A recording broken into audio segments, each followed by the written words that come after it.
मातोश्री गुंजाई फाउंडेशनच्या माध्यमातून, सिद्धार्थनगर रहिवासी संघाच्या माध्यमातून आणि रिक्षाचालक मालक असोसिएशनच्या माध्यमातून हा ज्या लहान मुलीवरती अत्याचार केला आणि तिचा खून केला अशा नराधमाला, विकृताला फाशी किंवा एन्काउंटर झाला पाहिजे अशा सहीचा मोहीम या ठिकाणी आपण केलेला आहे.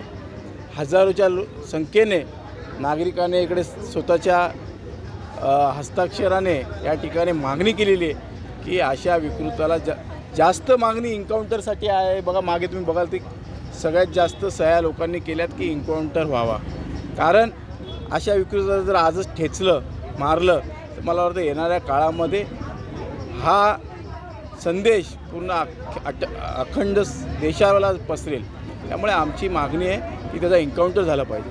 आणि आता तो विशाल गवळी जेलला जाणार आहे, तर आमची इच्छा आहे की बाबा कल्याणपुरीच्या वतीने मी एवढंच सांगेल की त्या विकृताला त्या आकाजवळ जाऊ देऊ नका, तलोजाला जाऊ देऊ नका. त्या ठिकाणी त्याला ज्याने आजपर्यंत वाचवलं, माजी आमदार त्या तलोजा जेलमध्ये, त्यामुळे या विशाल गवळीला आदरवडी जेलला पाठवावं, जेणेकरून त्या ठिकाणी त्याला VIP ट्रीटमेंट मिळणार नाही आणि सुटण्याच्या कुठल्याच त्याला रस्ते मिळणार नाही.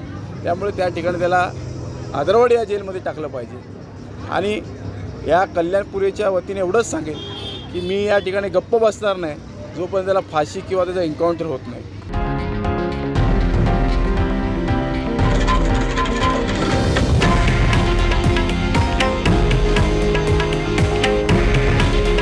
हे आहे देशातील नंबर 1 न्यूज नेटवर्क आणि आपण पाहत आहात TV9 मराठी.